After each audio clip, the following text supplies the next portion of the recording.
সকলকে শুভরাত্রি। একটা কথা বলি, আমরা যারা ঠাকুর পুজো করি বা দুর্গা কালী বিভিন্ন রূপের পুজো করি, মনে রাখতে হবে এরাও দেবী। এবং আমরা মহিলা ঠাকুরের পুজো করছি, সবই ঠিক আছে, সেও দেবী। তেমনি আমার বাড়িতে আমার মা বা আমার বউ তারাও মহিলা।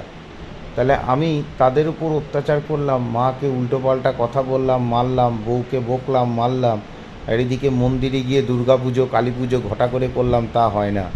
মনে রাখতে হবে তোমার বাড়ির বউও কিন্তু পরের বাড়ি ছেড়ে এসে তোমার বাড়ির বাবা মাকে আপন করে নিয়েছে।